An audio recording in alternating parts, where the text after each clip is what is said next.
Back to my channel ஜிம் காட்டி. இன்னைக்கு வந்து ரொம்பவுமே ஒரு பயனுள்ள தகவல் தான் நம்ம சேனல்ல வந்து பார்க்க போறோம். வீடியோ வந்து ஃபுல்லா பாருங்க. அப்பதான் நம்ம வந்து என்ன சொல்லியிருக்கோம் அப்படிங்கிறத உங்களால தெரிஞ்சுக்க முடியும். வீடியோக்குள்ள போறதுக்கு முன்னாடி அப்படியே நம்மளோட ஜிம் காட்டி சேனலையும் சப்ஸ்கிரைப் பண்ணி வச்சுக்கோங்க. தமிழ்நாடு அரசு வந்து பார்த்தீங்கன்னா, ஊழியர்களுக்கு பொங்கல் போனஸ் வந்து அறிவிச்சிருக்காங்க. அத பத்தி தான் இந்த வீடியோல நம்ம முழுமையா பார்க்க போறோம். அரசு ஊழியர்களுக்கு பொங்கல் பரிசு வழங்குறதுக்காக ரூபாய் 183.86 கோடி ஒதுக்கீடு செய்ததா வந்து முதலமைச்சர் ஸ்டாலின் வந்து நம்மளுக்கு உத்தரவிட்டிருக்காங்க.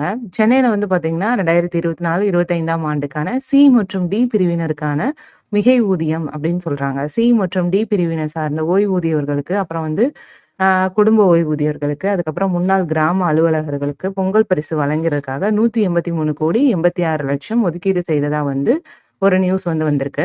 இது தொடர்பா தான் இப்ப நம்ம பார்க்க போறோம்.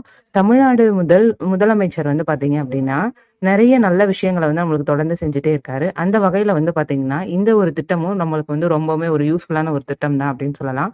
நாடு போற்றும் இத்திட்டங்கள வந்து கடைக்கோடி மக்களுக்கும் வந்து கொண்டு சேரணும் அப்படிங்கிறதுக்காக வந்து அரசு ஊழியர்கள், அதுக்கப்புறம் வந்து ஆசிரியர்கள், ஓய்வூதியர்களுக்கும், குடும்ப ஓய்வூதியர்களுக்கும் தமிழர் திருநாளான பொங்கல் திருவிழாவுக்கு இந்த ஒரு ஓய்வூதியர்களுக்கான சிறப்பு அ அ தொகைய வந்து நம்மளோட முதலமைச்சர் வந்து உத்தரவிட்டிருக்காரு. இதன்படி வந்து பார்த்தீங்கன்னா, சுமார் 9,90,000 பேர் வந்து பயனடைவாங்க அப்படின்னு சொல்றாங்க. இதுல முதல்ல நம்ம கவனிக்க வேண்டிய விஷயம் என்ன அப்படின்னா, சி மற்றும் டி பிரிவை சேர்ந்தவங்க வந்து ஆசிரியர்களுக்கு வந்து பார்த்தீங்கன்னா, ரூபாய் 3,000 வரைக்கும் வந்து ஹையஸ்ட் இதுவா வந்து நம்மளுக்கு வந்து அந்த மிகை ஊதியம் வந்து கிடைக்கிறதுக்கு வாய்ப்பு இருக்கு. ஆ தொகுப்பு ஊதியம் வந்து பார்த்தீங்க அப்படின்னா, சிறப்பு கால முறை ஊதியம் அப்படின்னு சொல்றாங்க.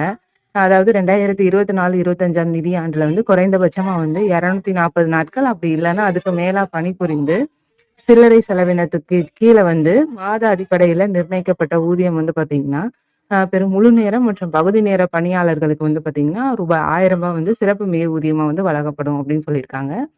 சி மற்றும் டி பிரிவை சார்ந்த ஓய்வூதியர்களுக்கு, அதுக்கப்புறம் வந்து குடும்ப ஓய்வூதியர்களுக்கு, முன்னாள் கிராம பணியமைப்பு அந்த மாரி கிராம உதவியாளர்களுக்கெல்லாம் வந்து பார்த்தீங்கன்னா, தனி ஓய்வூதியர்களுக்கு ரூ. 1000 வரைக்கும் வந்து பொங்கல் பரிசா வழங்கப்படும் அப்படிங்கிறது வந்து சொல்லியிருக்காங்க. இது வந்து பார்த்தீங்கன்னா, ரொம்பவுமே ஒரு பயனுள்ள தகவலா தான் இருக்கும் அப்படின்னு நான் நம்புறேன்.